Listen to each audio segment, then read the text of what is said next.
નમસ્કાર, હું છું પ્રદેશસિંહ ચૌહાણ અને આપ જોઈ રહ્યા છો તારણ ન્યૂઝ સતલાસણા। આવો જોઈએ આજના સમાચાર। બનાસકાંઠા જિલ્લાનું દોતા અને અમીરગઢ તાલુકો મહત્તમ આદિવાસી વિસ્તાર મનાય છે, તેવા આ વિસ્તારમાં કુપોષિત બાળકોની સંખ્યા પણ વધુ છે।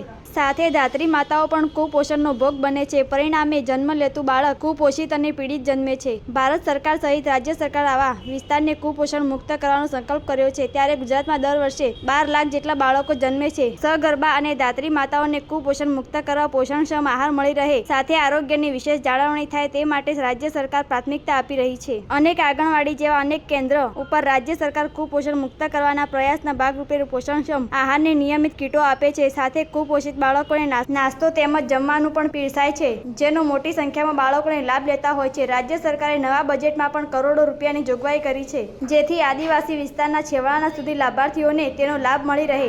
હાલ પોષણક્ષમ આહાર પીરસાઈ રહ્યો છે અને તે બાળક પણ કુપોષિત ના બદલે સુપોષિત જન્મ લેતો હોય છે, તેમ જાગૃતિબેન મહેતા, ઇન્ચાર્જ CDPO દાતાએ જણાવ્યું હતું કે હાલમાં બનાસકાંઠા જિલ્લાના દાતા અને અમીરગઢ વિસ્તારના 9000 જેટલા લાભાર્થીઓ આ યોજનાનો લાભ લઈ રહ્યા છે। આ યોજના થકી જે લાભ મળી રહ્યો છે તેને લઈ લાભાર્થીઓ પણ સરકારના આ કામની સરાહના કરી રહ્યા છે। રિપોર્ટર રમેશભાઈ ગોહિલ, તારણ ન્યૂઝ સતલાસણા।